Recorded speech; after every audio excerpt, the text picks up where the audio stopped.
할렐루야. 여러분, 서로 옆에 분들 인사 나누도록 하겠습니다. 축복하는 시간 갖도록 하겠습니다.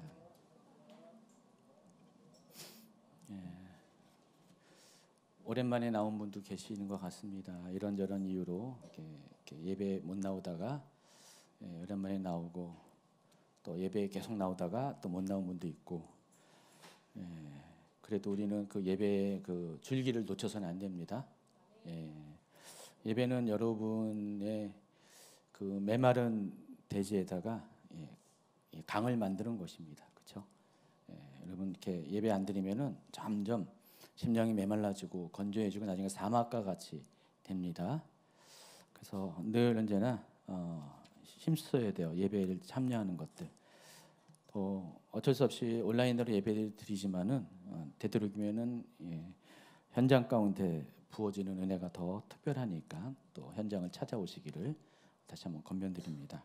오늘 말씀은 마태복음 13장의 말씀이고요. 따로 읽지 않겠습니다. 쭉 이따가 하다 보면 또 말씀이 나오기 때문에 오늘 말씀의 제목은 알곡과 가라지, 또 알곡과 쭉정이입니다. 지난 수요일 날 우리 마태복음 강해를 하면서 마태복음 13장에 있는 그 비유들에 대해서 소개를 해드렸습니다. 마태복음 13장에는 모두 7가지의 천국과 관련된 비유들이 등장하는데, 이 비유들은 천국은 어떤 곳인가에 대한 정보를 우리에게 줍니다. 그래서 7가지 비유 중에서 이제 세 번째 비유인 이 밭에 감추인 보화, 또 좋은 진주를 구하는 장사 비유를 통해서 천국이란 우리가 할 수 있는 최선을 다해서 우리의 모든 것을 다 내어주면서 투자하면서 반드시 취해야 될 최상의 가치가 있는 곳이 천국이라고 우리가 배웠습니다.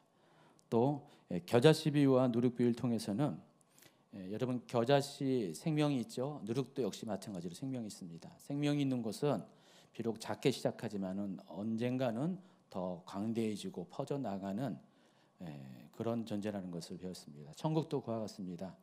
천국에 대한 생명을 가진 자가 있다면은 천국은 그 심령을 통해서 계속해서 공간적으로도 확대되고 더 퍼져나간다는 것을 배웠습니다.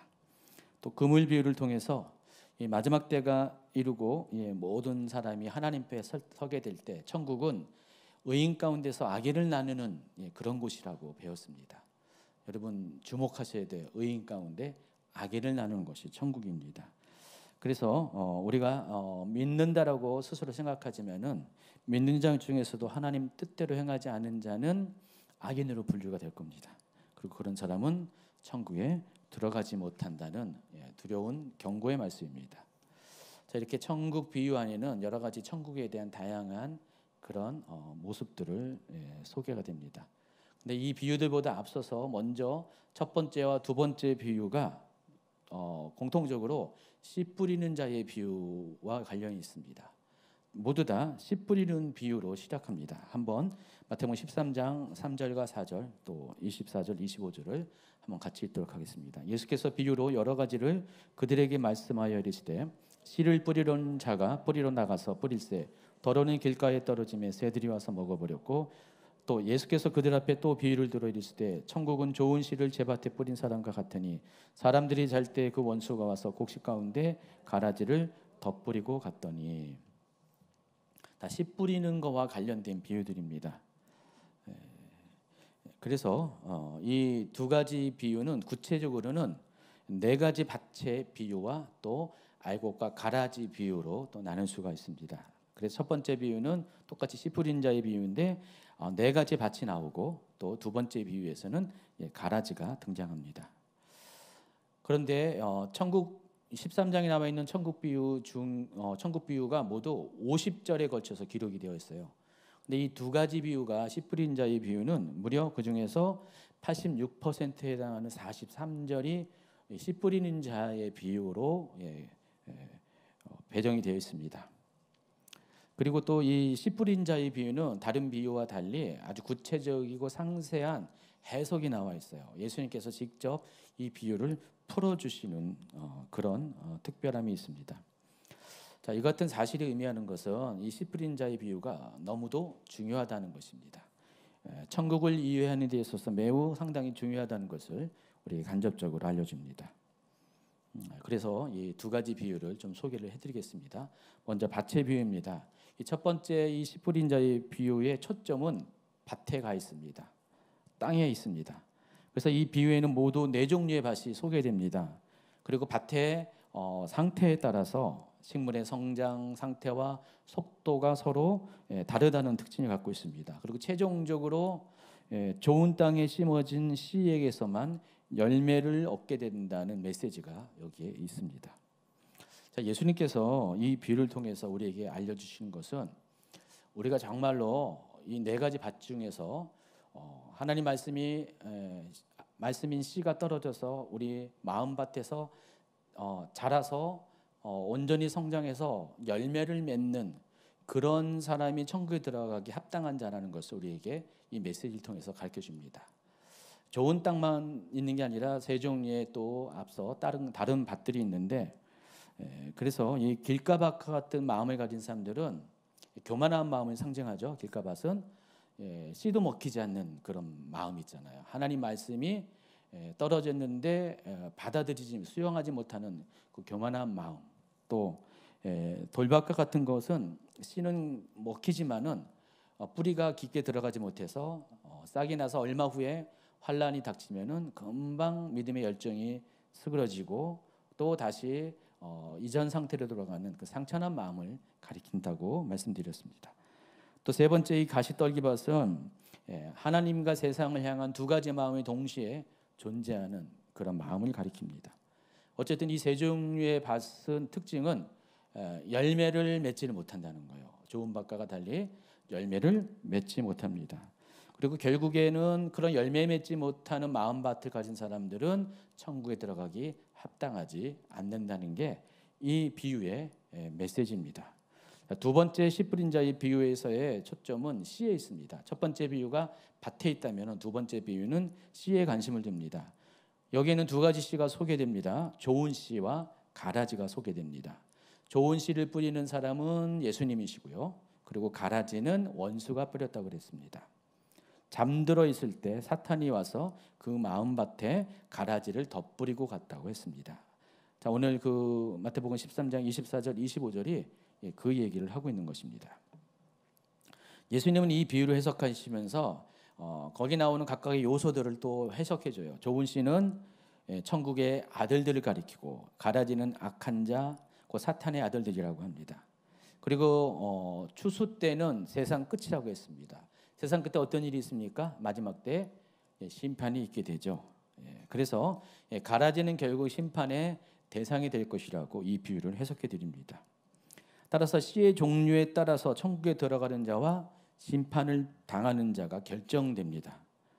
다시 말해서 내 마음밭에 어떤 씨가 심겨짐에 따라서 내가 천국에 들어갈 수도 있고 또 심판당하는 자가 될 수가 있다는 것을 알려줍니다. 그래서 네 가지 밭의 비유와 마찬가지로 이 알곡과 가라지 비유에서도 중요한 것이 열매예요. 어떤 열매를 따라 맞느냐에 따라서 천국과 심판이 결정된다는 것입니다. 알곡은 좋은 열매를 의미하고 또 가라지는 나쁜 열매를 의미합니다. 어쨌든 이 두 가지 씨 뿌린 자의 비유의 공통적인 것은 최종적인 열매에 초점을 맞추고 있다는 사실입니다. 그래서 하나님께서 우리에게 하나님 말씀의 씨를 우리 마음밭에 뿌려주시는데 이 씨를 받은 우리가 정말 하나님이 기대하시는 30배, 60배, 100배의 좋은 열매를 맺어야 됩니다. 만약에 이것을 맺지 않으면은 천국에 들어갈 수 없다는 좀 두려운 말씀이기도 합니다. 이처럼 알곡과 가라지 비유, 또 알곡과 쭉종이의 교훈은 열매와 관련돼서 성도들의 신앙과 믿음을 측정할 수 있는 비교 대상이 됩니다. 그래서 오늘 이렇게 이 말씀을 통해서 여러분이 정말 내가 알곡인지 가라지인지 쭉종인지를 스스로가 점검해 봐야 됩니다. 그래서 어떤 종류의 열매를 맺는가를 알려주는 비유가 알곡과 가라지 비유고, 또 알곡과 쭉종이는 열매가 있고 없고 여부를 비교하는 도구가 된다는 것입니다. 근데 여러분 여기서 한 가지 중요한 것을 알아야 돼요. 여러 번 보시기에는 가라지와 쭉정이가 그게 그거가 같은데 가라지와 쭉정이는 서로 본질적으로 다른 존재라는 것. 그래서 알곡과 가라지 비유, 또 알곡과 쭉정이는 서로 다른 교훈이라는 사실을 아시기 바랍니다. 자, 이제부터 본격적으로 가라지가 어떤 거고 쭉정이가 어떤 것인가에 대해서 설명해 드리고자 합니다. 혹시 농사 지은 분들은 가라지를 좀 들어봤죠? 농사 지을 때 그 곡식 옆에 자라는 잡초 같은 게 가라지라고 부르잖아요. 실제로 이제 네이버 사전을 제가 찾아봤더니 가라지에 대해서 이렇게 정의하고 있습니다. 볕가의 하늘의 살이풀, 줄기와 잎은 조와 비슷하고 이삭은 강아지 풀과 비슷하다. 밭에서 자란다. 그리고 옆에 보니까 영어로 뭐 이렇게 써 있잖아요. 학술명입니다. 이 가라지를 의미하는 학술명이에요. 그래서 제가 저걸로 이제 구글에서 검색을 해봤어요. 저게 이제 가라지라니까. 그랬더니 이런 그림이 나오더라고요. 정말 이렇게 네이버 국어 사전에 있는 것처럼 우리나라에서 알고 있는 가라지는 저렇게 강아지 풀과 같이 생긴 거예요. 저게 가라지라고 부릅니다. 자, 그런데 성경에서 말하는 가라지가 어떤 것인가 중요하죠. 그러니까 성경을 연구할 때 그냥 한글로만 알면 이상한 오해들이 많이 있는데 그래서 항상 원어에서 말하는 히브리어나 헬라어에서 이 가라지를 어떤 단어를 사용했고 거기 단어에 해당하는 진짜 가라지가 어떤 종류인지를 아셔야 되잖아요, 그렇죠? 그래서 제가 이제 연구해 봤더니 방금 소개한 저 강아지 풀과는 좀 달라요, 종자가. 성경에서 말하는 가라지는 저게 아니더라고요. 성경에서 이 가라지로 번역한 헬러 단어는 두 가지의 의미로 번역합니다. 일반적으로 가라지라고도 번역하지만은 독보리라고도 번역합니다. 가라지로 번역할 때는 그 번역한 이유가 여러분이 알고 있는 내용과 비슷합니다. 이삭이 패어서 익기 전에 생육하는 그 동안에는 생김새가 거의 곡식이나 가라지나 큰 차이가 없어요. 비슷하다는 것입니다. 그래서 분간하기가 쉽지 않습니다. 그런데 어느 정도 성장이 지난 후에 그때부터는 가라지와 이 곡식이 차이가 확 나버립니다. 비교가 됩니다. 곡식은 서서히 천천히 자라지만은 그러나 가라지는 어느 순간에 갑자기 확 자라버립니다. 여러분 이렇게 학교 다닐 때 또 남자분들 이해 좀 할 겁니다. 중학교 다닐 때 보면은 방학 전에는 요만했던 친구가 방학 끝나고 오니까 어디서 이게 물을 많이 뿌렸는지 이만큼 자라서 오잖아요. 어떤 친구는 1년에 뭐 20cm, 30cm 자라는 친구들이 있잖아요. 그게 마치 가라지가 그렇게 자란다는 것입니다. 어느 순간에 확 자라버려요. 그냥 곡식은 천천히 그 속도로 성장하는데 가라지는 갑자기 어느 순간에 팍 자랍니다. 그때부터는 곡식과 가라지가 이제 구분이 된다는 것입니다. 또 가라지를 독보리라고 부르는 이유가 있습니다. 여러분이 이건 잘 모르는데 이 가라지는 독성이 있습니다. 헬라어에서 말하는 성경에 말하는 이 가라지는 독성이 있는 유독식물입니다. 그래서 이 가라지 열매를 잘못 먹으면은 구토, 설사, 현기증 이런 게 일어나고 또 가축들이 풀을 뜯다가 가라지를 잘못 먹으면은요 중독되는 현상들이 일어나게 됩니다. 유독식물이에요. 그래서 이 가라지가 다 자란 후에 자칫 곡식과 분리하지 않고 함께 탈곡을 하면 가라지도 열매가 있습니다. 가라지도 열매가 있는데 여러분이 이제 오해하는 것 중에 하나가 가라지가 열매가 없는 것으로 알고 있는데 가라지도 성경이 말하는 가라지는 열매도 있습니다. 그래서 그 열매를 먹으면 이렇게 되는 겁니다. 탈곡을 하게 되면은 그때 가서는 분리가 거의 불가능합니다.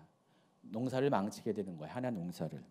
그래서 이와 같은 이유 때문에 농부들은 추수하기 전에 되도록이면 가라지를 먼저 뽑아버리기를 원해요. 근데 어떤 농부들은 너무 마음이 급해가지고 다 자라기도 전에 거의 분간이 안 되는데 가라지가 조금 티가 나면은 가라지 잡초 뽑듯이 뽑으려고 합니다. 우리나라에서 잡초 뽑는 거는 문제가 아닌데 이 성경에 나오는 이 가라지는요 잘못 뽑다가는 곡식까지 뽑혀 나갑니다. 왜냐면은 이 가라지가 이 생명력이 너무 강해가지고요. 뿌리를 내리면서 옆에 있는 곡식의 뿌리를 휘감아 버려요. 같이 한 몸이 뿌리가 한 몸이 된다는 것입니다. 그래서 가라지 뽑는데 곡식까지 다시 같이 뽑혀 나오는 일들이 발생하게 된다는 것입니다. 자, 예수님께서 28절 29절에서 이런 말씀하셨어요. 주인이 이르되 원수가 이렇게 하였구나. 종들이 말하되 그러면 우리가 가서 이것을 뽑기를 원하시나이까. 주인이 이르되 가만두라. 가라지를 뽑다가 곡식까지 뽑을까 염려하노라. 이 말씀이 그와 같은 까닭 때문에 하신 말씀입니다. 그래서 경험 많은 농부들은요, 일단 어느 정도 가라지가 정체가 드러나도 이미 늦었기 때문에 그냥 놔둬요. 놔뒀다가 식별이 지고 이제 추수 때 한 번에 곡식과 가라지를 이제 동시에 추수합니다. 근데 곡식과 가라지는 확실하게 분리가 되기 때문에 그때 곡식은 곡식대로 모으고 가라지는 가라지대로 분리해가지고 그때 이제 가라지를 불에 태워 처리하게 됩니다. 이와 같이 가라지의 특징은 어느 정도 성장하고 이삭이 열리게 되면 밀과 보리와 명확하게 구분이 된다는 것. 그래서 그러면 사진을 보시면은 밀과 가라지와 보리가 연속으로 이렇게 쭉 나와 있는데 이거는 성장하는 과정 중입니다. 밀과 가라지와 보리가 구분이 됩니까? 구분이 되잖아요. 자세히 보면 구분이 되는데 특별히 가라지와 보리는 거의 구분이 안 되죠. 밀은 그래도 조금 약간 구분이 되는데 가라지와 이 보리는 거의 구분이 안 됩니다. 근데 이제 이게 성장하게 되잖아요. 이제 추수 때가 되면은 이 완전히 자란 가라지는 오른쪽 그림처럼 돼 버립니다.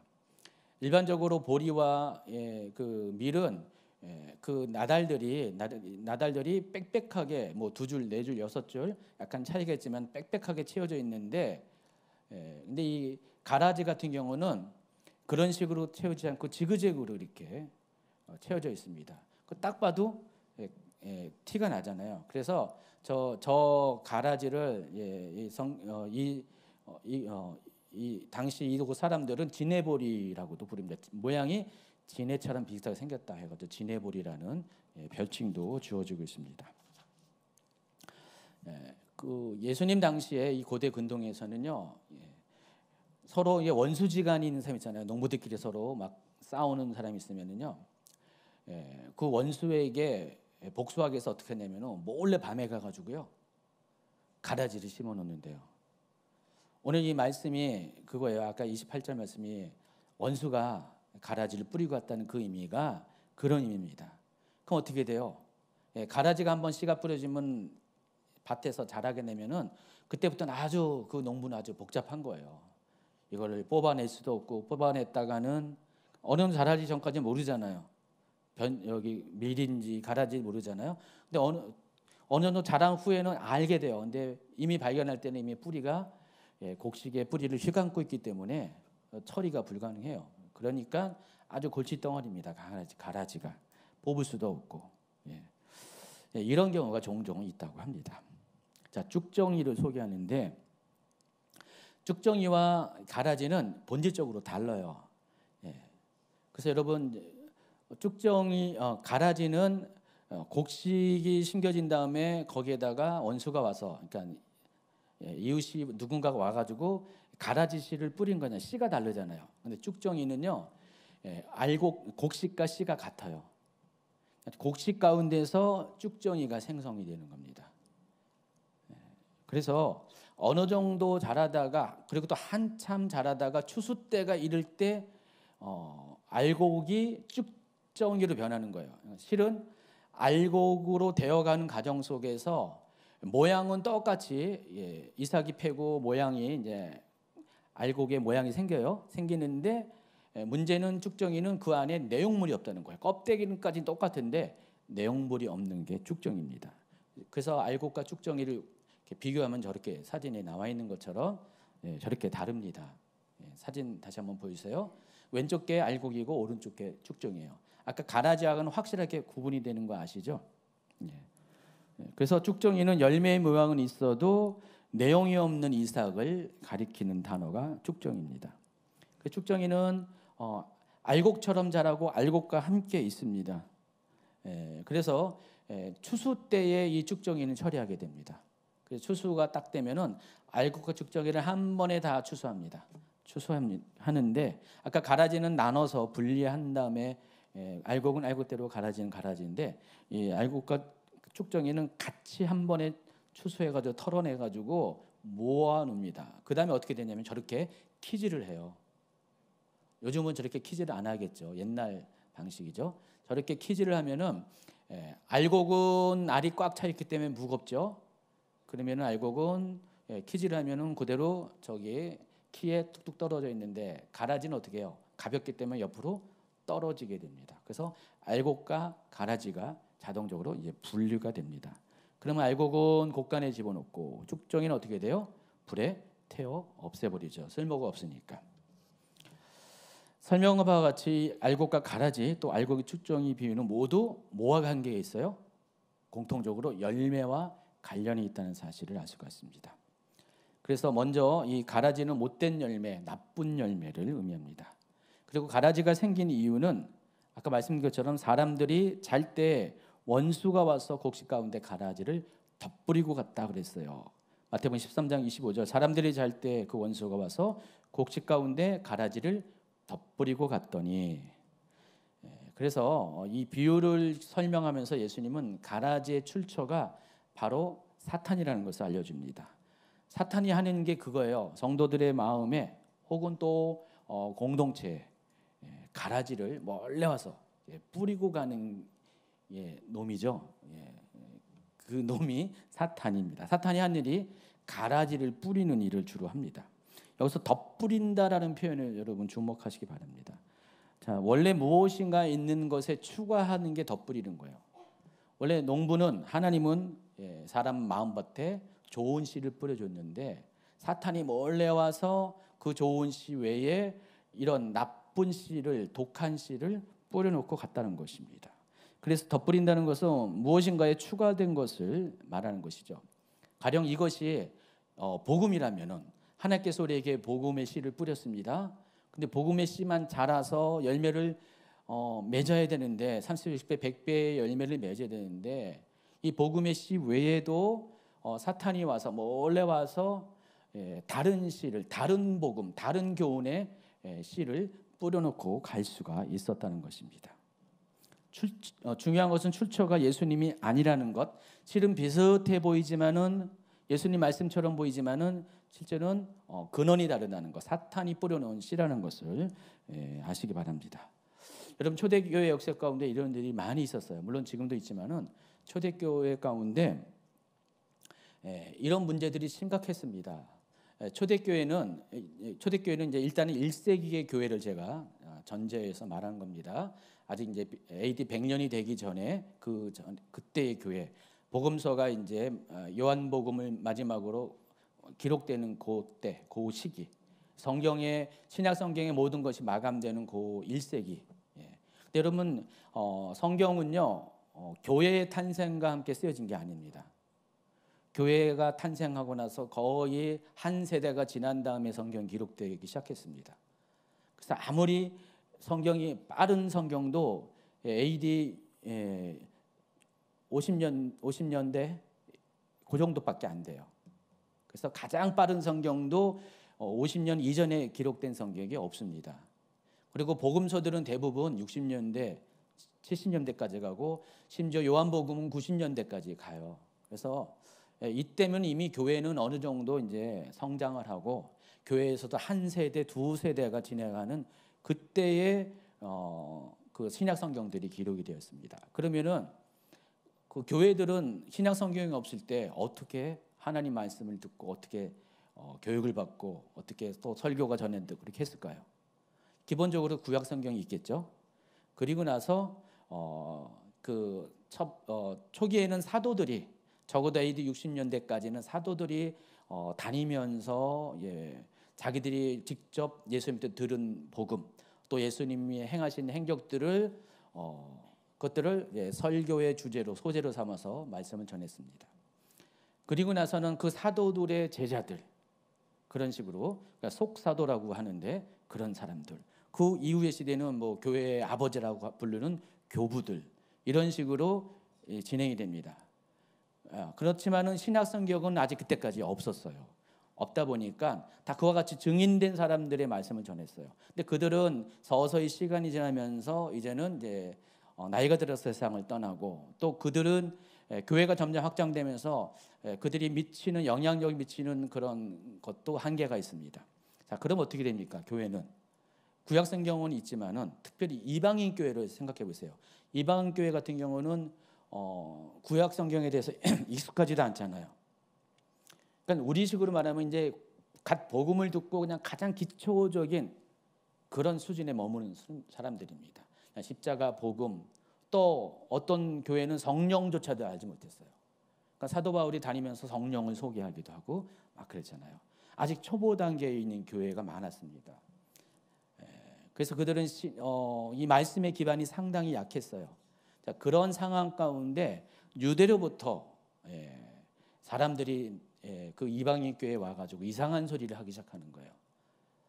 복음으로만 구원을 받는 게 아니라 예수 그리스도의 십자가 복음으로 구원받는 게 아니라 율법을 지켜야지 구원을 받는다.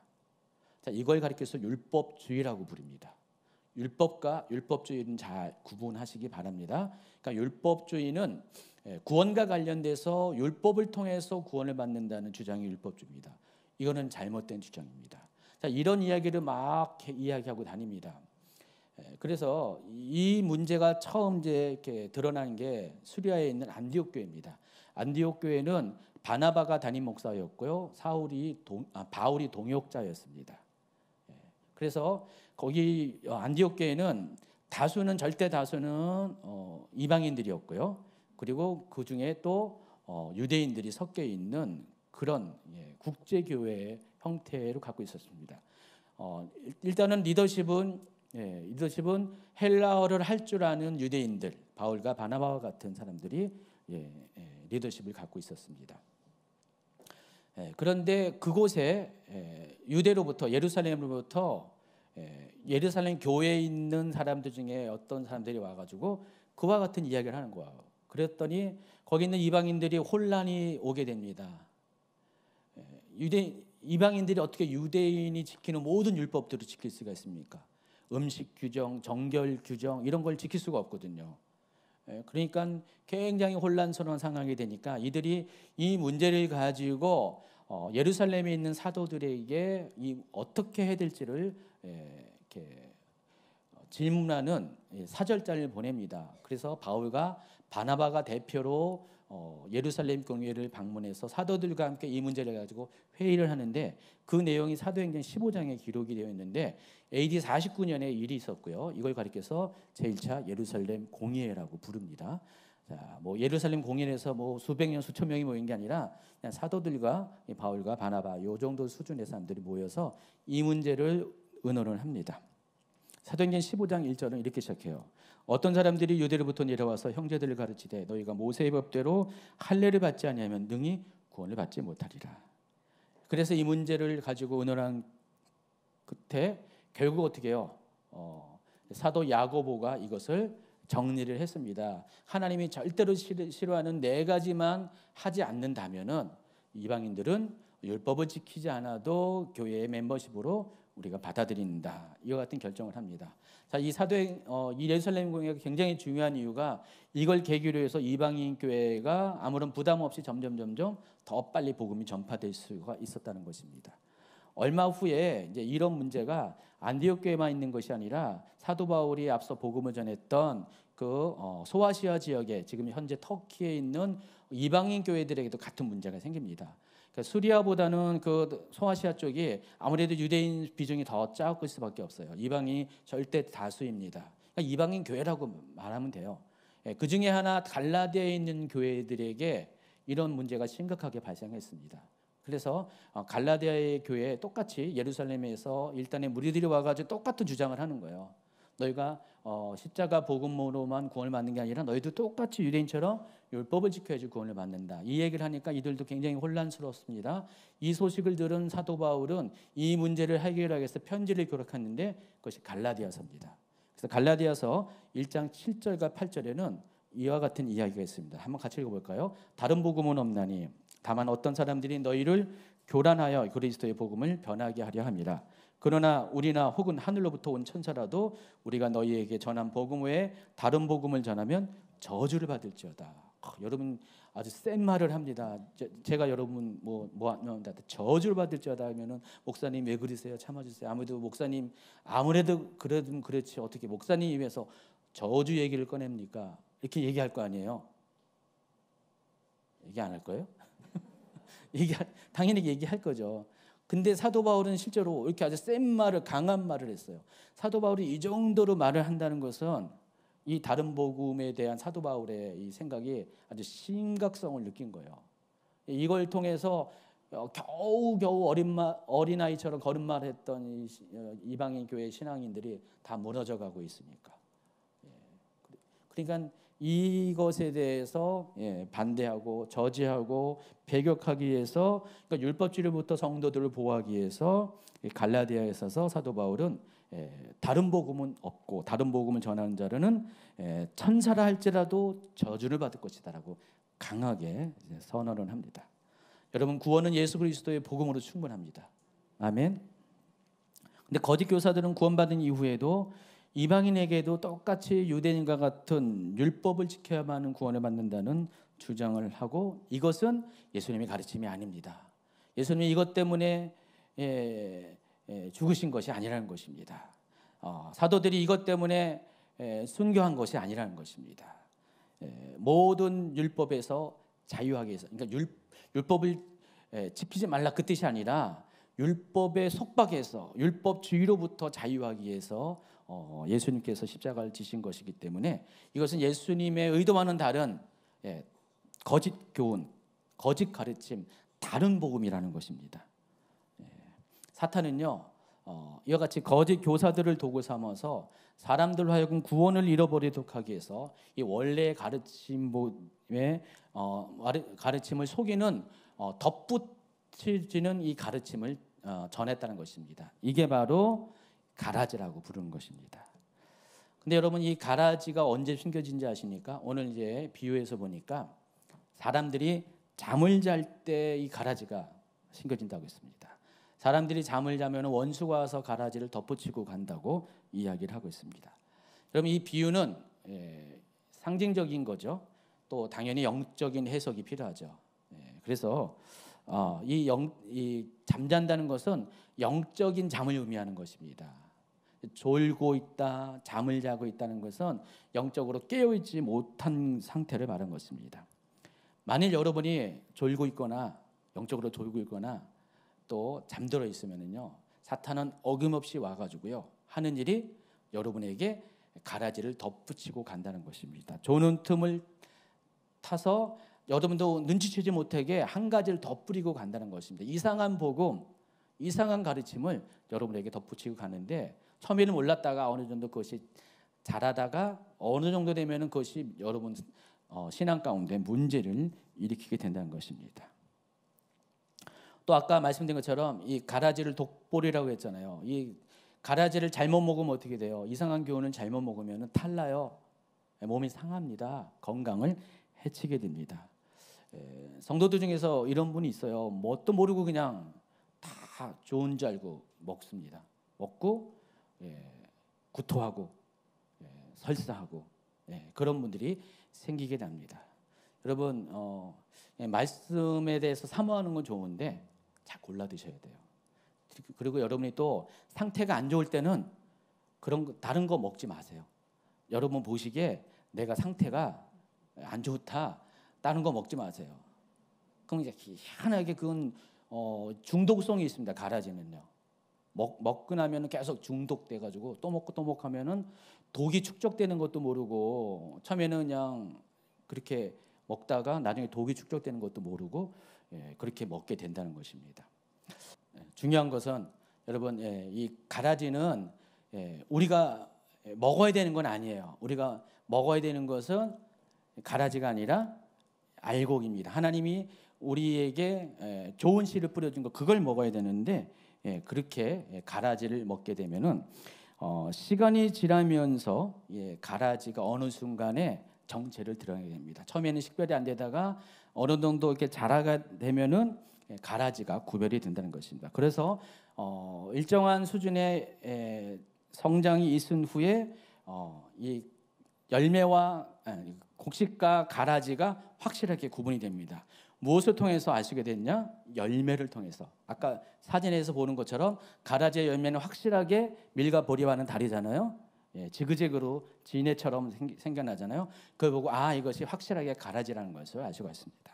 마태복음 7장 16절부터 19절까지는 그와 관련해서 이렇게 말씀하십니다. 그들의 열매로 그들을 알지니 가시나무에서 포도를 또는 엉겅퀴에서 무화과를 따겠느냐. 이와 같이 좋은 나무마다 아름다운 열매를 맺고 못된 나무가 나쁜 열매를 맺나니 좋은 나무가 나쁜 열매를 맺을 수 없고 못된 나무가 아름다운 열매를 맺을 수 없느니라.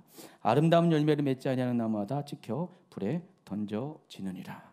그래서 이 알곡과 가라지는 열매를 보고 분간을 할 수가 있습니다. 그러나 처음에는 열매가 없을 때는 분별을 하지 못하다가 열매가 생성된 다음에, 열매가 익은 다음에 이것들이 구분이 된다는 것입니다. 여러분, 요즘도 많은 가라지들이 뿌려지고 있어요. 당연히 하나님을 하고 있다고 스스로 생각하고 남들도 인정하는 사람들 중에서 자기도 모르게 가라지를 뿌리는 사람들이 많이 있습니다. 실제로 많이 있습니다. 여러분, 거짓 선지자의 특징 중에 하나가 거짓 선지자는 자기가 거짓 선지자인 걸 몰라요. 그렇게 쓰임받고 있다는 사실도 모른 채 하나님의 뜻이 아닌 사람의 뜻, 사람의 교훈, 실은 자기 교훈을 전하는 사람들, 이런 사람들이 거짓 선지자인데 이런 사람들에 의해서 이 가라지들이 뿌려지고 있다는 것입니다. 심각한 문제죠. 그런데 이런 것들은 처음에는 모르다가 뒤늦게 문제가 터지고 난 다음에 사람들은 열매를 보고 이게 잘못된구나 나중에 깨닫게 돼요. 처음에는 몰라요. 정말 이렇게 아까 강아지가 주사료 안 먹고 간식을 먹을 때 되게 좋잖아요. 맛있잖아요. 더 먹고 싶잖아요. 계속 먹다 보니까 이게 문제가 있다는 것을 뒤늦게 깨달은 것처럼 가라지와 관련된 거짓 가르침, 잘못된 가르침, 하나님의 뜻이 아닌 사람의 가르침 같은 경우는 이와 같은 문제를 뒤늦게 우리에게 드러나게 한다는 것입니다. 그래서 이 가라지로 인한 피해를 복구하는 것은 정말 쉽지가 않습니다. 시간과 노력이 많이 필요합니다. 자, 옛날에는요 전통적인 이단들이 많이 있었잖아요. 여러분이 알고 있는 많은 이단들, 뭐 여호와의 증인, 몰몬교, 또 뭐가 있습니까? 안식교도 이제 이단이고요. 많은 이단들이 있잖아요. 이단들이 있는데 그 이단들은 여러분이 다 파악을 했어요. 그 이단들이 어떤 교리를 갖고 왜 무엇 때문에 이단이라는 것은 대충 알잖아요. 그렇죠? 물론 모르는 분도 있지만은 그래도 이름만 들어도 저건 이단 해서 가까이 가지 말아야 된다. 상종을 말아야 된다라는 것들은 어느 정도는 알고 있어요. 그래서 이단에 대해서는 열매를 통해서 이미 알고 있기 때문에 그래서 이단에 대한 대처는 심각한 문제는 아니에요. 근데 그것이 파악이 안 되는 새로운 가르침들이 계속해서 쏟아져 나온다는 거예요. 이 마지막 때가 가면 갈수록 가라지들이 점점 많아지고 있습니다. 전에는 보지 못했던 가라지, 새로운 종자의 가라지들이 많이 나고 있습니다. 그러니까 농부의 눈에는 익숙하지 못한 가라지들이 많이 등장하고 있습니다. 그러니까 새롭게 등장하는 거짓 가르침에 의한 피해들이 점차로 많아지고 있다는 것입니다. 그러니까 전통적인 이단은 이것을 쉽게 분별하지만은 이 새로운 이 거짓 가르침은 그것들이 분별하기가 너무나 어렵다는 것입니다. 그래서 이 열매가 드러날 때, 그 새로운 가르침의 잘못된 가르침으로 인해서 문제가 발생할 때 비로소 사람들은 이거 문제가 있구나 그때서 알게 돼요. 보통은 몇 년 걸리더라고요. 최소한 3년, 5년 정도 돼야지 이제 하나님이 그것을 잘못된 것을 드러내시면 그때 사람들이 이게 잘못됐구나라는 것들을 알게 됩니다. 근데 그래서 그게 문제라는 것입니다. 미리 알고 있으면은 차라리 전통적인 이단들은 아예 접근조차 안 하는데 이런 가라지와 같은 이단, 여기 잘못된 가르침들은 이미 당한 후에야 이런 것들이 후회하고 그때 가서 뒤에 수습을 하기 때문에 참으로 문제가 심각하다는 것입니다. 요즘 그런 것들이 많아지고 있어요. 그렇지만은 그럼에도 불구하고 그것을 사전에 막아낼 수 있는 한 가지 방법이 있습니다. 일반적으로 가라지가 자라면은 발견하고도 조치를 취할 수가 없는데, 아예 가라지가 심겨지지 않도록 미연에 방지할 수 있는 그런 방법이 있다는 것입니다. 예전에 몇 년 전에 우리 교회에서 직접 초청한 것은 아니지만은 그 영상을 통해서 이단과 관련돼서 이단 세미나 하는 어느 목사님 영상을 전교적으로 틀어줬어요. 그때 신천지가 좀 심각할 때였었어요. 그래서 신천지에서 탈퇴하셔서 신천지 이렇게 대책 세미나를 여시는 신모모 목사님이 어디서 한 거를 우리 교회에서 그냥 이렇게 수요예배 때 틀어준 적이 있습니다. 아마 여러분들 기억나실 것입니다. 그때 제가 한 가지 아주 명확하게 기억하는 게 있었어요. 그 목사님이 어떤 사람이 신천지를 잘 빠지는가를 이제 분석을 해본 거예요. 신천지 관련된 전문가잖아요. 그때 그 목사님이 그러더라고요. 원불교 신자들 중에서 신천지에 빠진 분들이 많다고. 뭐 아시는 분은 아시는 것 같은데 모르시는 분은 그게 뭔 말인가? 원불교 신자는 것은 원망, 불평, 교만한 마음을 가진 신자들이 원불교 신자입니다. 우리 교회 안에서 원망하고 불평하고 교만하는 사람들이 이단에 잘 빠진대요. 왜냐하면 이단은 그걸 곶대를 노려서 누군가 원망하고 또 교회를 원망하고 하나님 원망하고 또 불평하고 또 교만도 문제입니다. 내가 다 아는 것처럼 아주 교만한 사람들은요, 이런 사람 특징이 뭔지 아세요? 좋은 시간 떨어져도 마음에서 안 받아들이는 거예요. 밭이 지금 문제가 있는 거예요. 그래서 안 받아들이니까 씨도 안 막힐 수도 있잖아요. 그렇죠? 씨도 안 막힐 수가 있잖아요. 그럴 때 사탄이 와가지고요, 그 씨를 빼앗아 가고 대신에 가라지를 집어넣는다는 것입니다. 그럴싸한 어떤 교회나 목회자나 하나님에 대해서 또 성도에 대해서 막 불평하고 있는 사람에게 다른 어떤 그 메시지, 아주 귀에 솔깃한 메시지가 되면 와, 이게 진짜야 하면서 쏙 쏠려가게 된다는 것입니다. 신천지가 그와 같은 방식으로 성도들에게 접근합니다. 그래서 원불교 신자들은 거의 대부분 이렇게 신천지에 끌려갈 수밖에 없는 그런 구조라는 것입니다.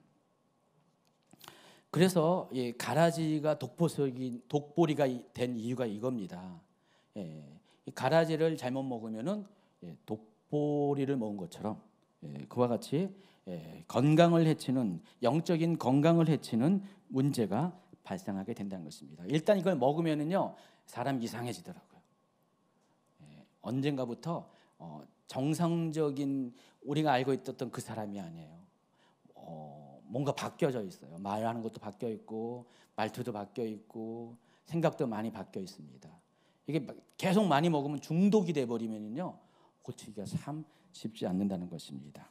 자, 이와 같은 거짓 교훈들, 이런 것이 언제 온다고요? 영적으로 잠들어 있을 때, 원망 불평 교만한 상태가 되면은 나도 모르게 내 안에 가라지가 심겨진다는 사실. 여러분이 인지하지 못하기 때문에 원수가 와서 여러분이 잠잘 때 가라지를 심어놓고 덧뿌리고 도망을 간다는 것입니다. 가라지보다 더 큰 문제가 있어요. 가라지도 문제지만은 가라지는 이제 가라지 하면 돼요. 근데 더 큰 문제가 쭉정입니다. 쭉정이. 가라지는 어느 시기 되면은 이제 정체가 드러나잖아요. 그래도 추수하기 전에 대처가 가능하죠. 섞이지 않을 수가 있잖아요. 근데 이 쭉정이는 문제가 알곡과 처음부터 종자가 같은 거예요. 알곡을 심었는데 자라다가 어느 순간에 알곡이 변해서 쭉정이 된 거예요. 근데 이때가 언제냐면은 추수 때 이런 일이 생깁니다. 추수 때. 그 전에는 이런 문제가 없어요. 자랄 때는 아직 이삭도 피지 않았기 때문에 문제가 없을 수밖에 없죠. 그리고 어느 정도 자란 다음에 이제 이삭이 이제 열매가 맺어지면은 추수가 이르러서 이제 그 알이 차는 거잖아요. 근데 그 순간에 알이 차지 않는 게 쭉정이거든요. 그러니까 마지막 때 추수가 임박할 때 쭉정이가 드러나게 된다는 것입니다. 이때는 너무 늦었어요. 이미 추수는 진행이 되기 때문에 그래요. 그래서 이게 문제가 된다는 것입니다. 마태복음 7장 21절에 이하에 이런 내용의 말씀이 있습니다. 한번 같이 읽어볼까요? 나더러 주여 주여 하는 자마다 다 천국에 들어갈 것이 아니요 다만 하늘에 계신 내 아버지의 뜻대로 행하는 자라야 들어가리라. 그날에 많은 사람이 나더러 이르되 주여 주여 우리가 주의 이름으로 선지자 노릇하며 주의 이름으로 귀신을 쫓아내며 주의 이름으로 많은 권능을 행하지 아니하였나이까 하리니 그때 내가 그들에게 밝히 말하되 내가 너희를 도무지 알지 못하니 불법을 행하는 자들아 내게서 떠나가라 하니라. 너무나 많이 알고 있고 들어왔던 이야기인데 오늘 말씀을 준비하면서 이 말씀이 쭉중이와 관련된 말씀이라는 것을 제가 깨닫게 됐습니다. 아까 오전인가 6절부터 나오는 거짓 선지자와 관련된 것은 가라지와 관련된 거예요. 그러니까 알고 보니까 이게 가라지와 쭉정이에 대한 경고가 이어지는 거예요. 이 내용이. 그래서 이 가라지를 쭉정이의 이 믿음을 가진 사람들의 특징이 어떤 거냐면은 자기가 알곡인 줄 알았어요. 여지껏. 난 쭉정이라는 거 생각을 못했고요. 나는 정말 구원받을 사람, 나는 천국에 들어갈 수 있는 사람이라고 생각을 하고 있었다는 것입니다. 그런데 천국에 들어가는 조건은 7장 21절에 보니까 하늘에 계신 내 아버지의 뜻대로 행하는 자가 천국에 들어간다고 그랬어요. 근데 이 사람이 천국에 들어가지 못하는 이유는 하나님 아버지의 뜻대로 행하지 않았기 때문에 천국에 들어가지 못한다고 그랬어요. 심지어 예수님께서는 내가 너희를 도무지 알지 못하니 불법을 행한 자들아 내게서 떠나가라 하고 강력하게 말씀까지 하신다고 그랬습니다. 그래서 천국에 들어가기 위해서는 여러분이 첫 번째 해야 될 것이 하나님 뜻을 제대로 알아야 돼요. 그리고 두 번째는 아는 것을 그치는 것이 아니라 그 뜻대로 행하는 삶을 살아야 한다는 것입니다.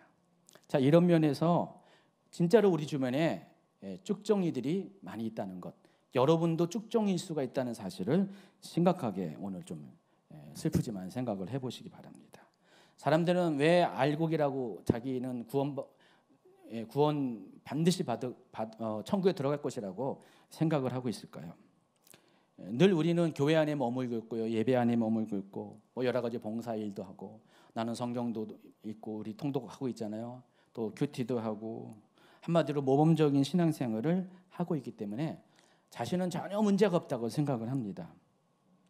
그런데 잘 살펴보면은요, 그것은 여러분 기준에는 신앙생활이지만 하나님 기준에는 종교생활일 수도 있다는 사실을 아시기 바랍니다.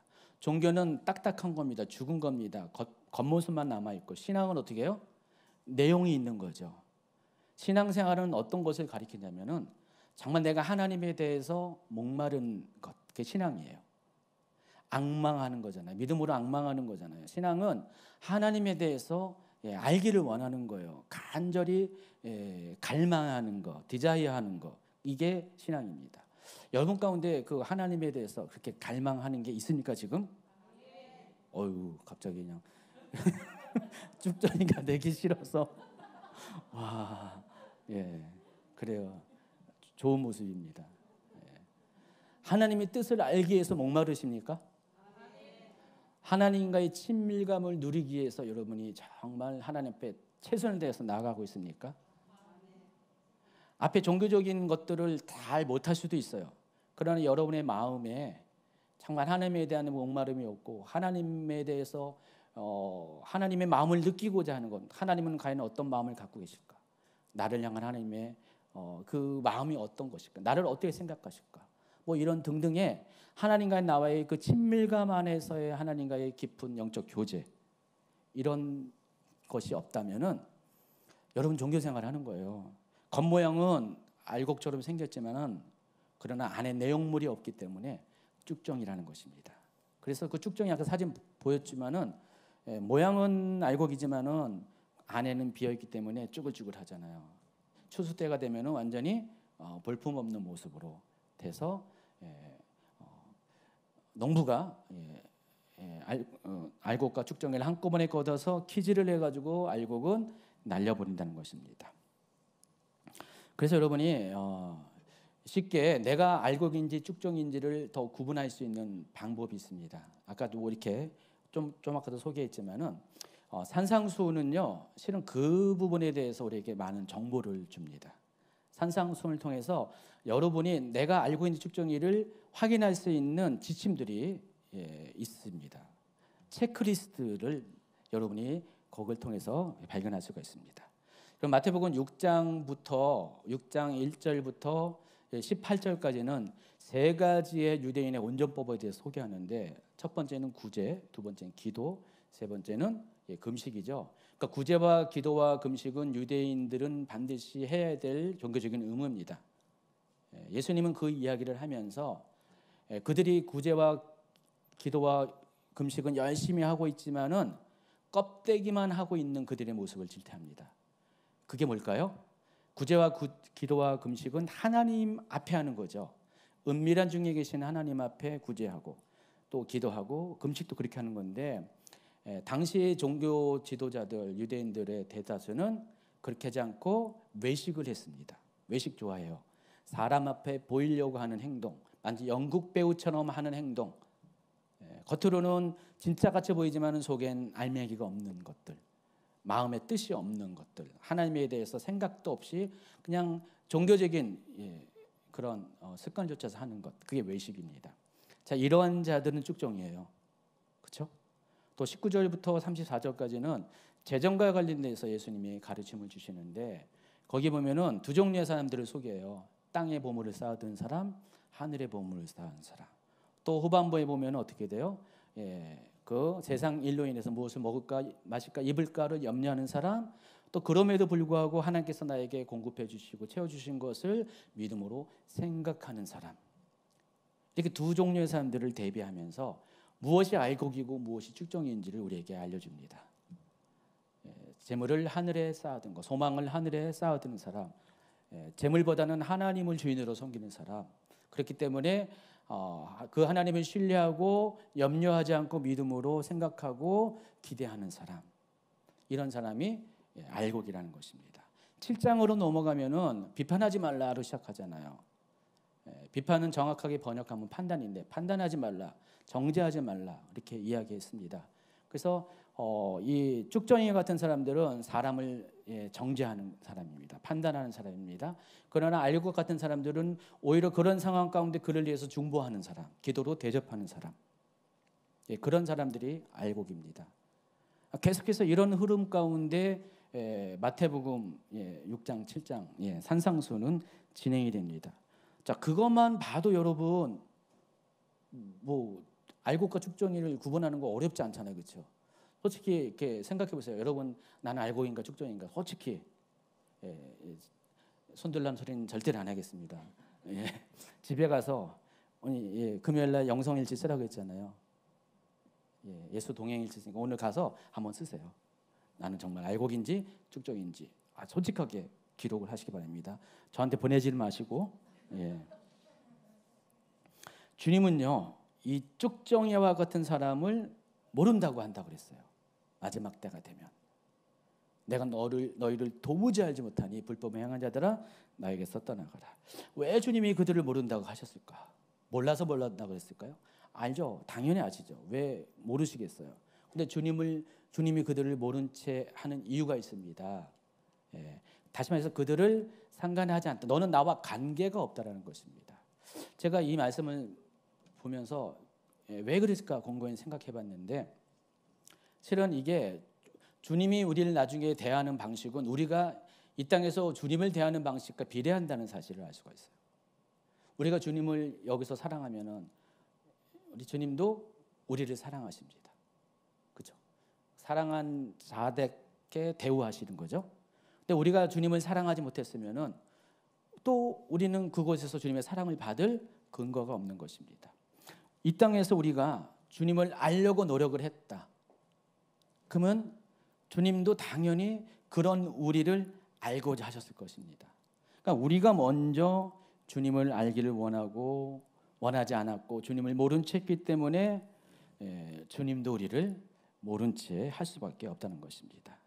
사람들은 내가 정말 이렇게 하나님 안에서 좀 거룩한 신앙생활을 한다고 하지만은 모양은 거룩하지만은 쭉정이처럼 껍데기는 있어도 실은 그 안에는 내 삶 안에 하나님과 세상의 것이 구분되는 진정한 거룩의 삶을 살지 못한 경우가 많이 있습니다. 주님 뜻보다는 내 뜻이 더 앞서가요. 자, 이런 사람들은 모래 위에 지은 집과 같은 사람입니다. 계속해서 24절부터 27절까지는 두 종류의 집을 소개하는데, 첫째는 모래 위에 지은 집을 지은 사람, 두 번째는 반석 위에 집을 지은 사람. 이거는 뭐와 관련되냐면 하나님 말씀에 대한 태도와 관련되어 있습니다. 하나님 말씀을 어떻게 귀중히 여기고 그 말씀의 기초 위에 사냐, 그런 사람은 반석 위에 집을 지은 사람처럼 어떤 어려움이 와도 무너지지 않습니다. 반대로 하나님의 뜻이 아니라 내 뜻에 기초해서 내가 원하는 방식의 내가 좋아하는 타입의 신앙생활을 하는 사람들은 문제가 생길 때 무너질 수밖에 없습니다. 그래서 하나님은 마지막 때에 이와 같은 두 가지 상황을 허락하십니다. 그래서 여러분이 이걸 통해서도 여러분이 구분할 수가 있어요. 내가 정말 알곡인지 쭉정인지. 오늘 진단 테스트가 참 많이 있습니다. 호세아 선지자는 이런 말을 합니다. 이러므로 그들은 아침 구름 같으며 쉬 사라지는 이슬 같으며 타작마당에서 광풍에 날리는 쭉정이 같으며 굴등에서 나가는 연기 같으니라. 하나님을 알지 못하는 사람은 이와 같은 존재라는 것입니다. 여러분, 알곡 성도는요, 흔들리지 않은 사람입니다. 어떠한 환경 가운데에서도 절대로 넘어지지 않는 사람입니다. 왜 그럴까요? 그 사람은 하나님을 알기 때문에 그렇습니다. 우리가 하나님을 아는 만큼 하나님의 뜻대로 행할 수 있고 하나님의 뜻대로 행하는 만큼 우리는 믿음의 반석 위에 설 수가 있습니다. 여러분 모두가 그렇게 되기를 예수님이 축원합니다. 이제 결론을 맺고 이제 말씀을 마치겠습니다. 한 번 더 이 가라지와 쭉정이를 비교해 드리겠습니다. 씨앗이 뿌려진 땅은 사람의 마음밭이라고 했죠. 또 이곳에 좋은 씨도 뿌려지지만은 가라지도 뿌려집니다. 좋은 씨를 뿌린 농부는 하나님이시고요, 가라지는 사탄이 뿌립니다. 알곡과 가라지는 씨앗이 다르기 때문에 어느 정도는 구별할 수 없지만은 시간이 지나서 열매가 맺어지는 시기가 되면 차이가 드러납니다. 그래서 알곡과 가라지는요, 진리를 통해서, 진리의 말씀을 통해서 우리가 구별을 할 수가 있습니다. 열매를 보고 구별이 가능합니다. 근데 쭉정이는 문제가 알곡과 같은 씨이고 모양 또한 동일합니다.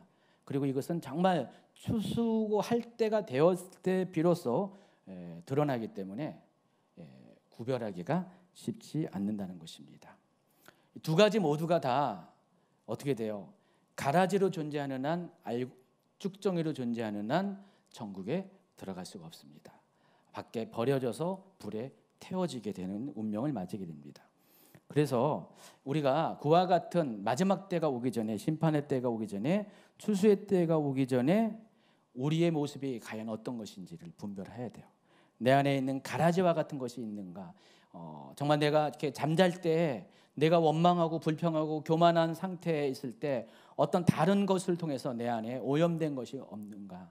오직 예수 그리스도의 복음 외에, 진리 외에 내 안에 들어온 것이 없는가를 여러분 잘 분별할 줄 아셔야 됩니다. 자신의 인생을 돌아볼 줄 아셔야 됩니다. 그리고 내가 정말 하나님과의 친밀한 교제가 없으면서도, 하나님을 알기를 원하는 진정한 목마름이 없으면서도, 하나님 앞에 붙어 있으려고 하는 그런 시도도 하지 않으면서 나는 그냥 구원받았다, 나는 천국 간다라고 종교적인 생활을 하면서도 그런 모습이 있지 않은가를 점검해 보아야 한다는 것입니다. 여러분, 추수 때가 가까이 오고 있어요. 많이 말을 듣는데 심판의 때, 마지막 때가 가까워 있습니다. 분명한 것은 이전보다 더 가까워졌다는 것. 마지막 때를 향하는 이 시침들이 점점 빨라지고 있고 이제는 12시를 향해서 더 가까이 가고 있다는 사실은 다 동의하실 것입니다. 다 인정하실 것입니다. 그러면은 자, 이때 여러분이 정체가 무엇인지, 나는 알곡인지 가라지인지 쭉정인지를 아시기 바랍니다. 여러분의 문제는 대부분 쭉정이의 문제예요. 쭉정이의 문제. 가라지는 이제 외부로부터 들어오는 거기 때문에 실은 여러분 자체의 문제는 아니죠. 근데 이것은 이제 어느 시기에 해결하면 돼요. 대가를 치러서 해결하면 되는데 이 쭉정의 문제는 여러분이 인지하지 못하기 때문에 이게 심각한 문제라는 것. 여러분, 구원은 너무 쉬운 겁니다. 예수 그리스도를 믿으면 구원을 받습니다. 하나님이 예수 그리스도를 통해서 여러분을 구원해 주셨다는 사실을 믿고 영접하면은, 받아들이면 여러분 구원은 시작됩니다. 그러나 구원은 완성을 향해 나가야 돼요. 하나님은 천국의 문을 열었지만은 여러분이 죽정이로 존재하는 한 천국에 들어가지 못할 수도 있다는 사실을 명심하시고, 두려운 마음으로 영원한 지옥불에 들어가지 않도록 계속해서 알곡으로 변화받을 수 있는 여러분이 되기를 예수님의 이름으로 축원합니다.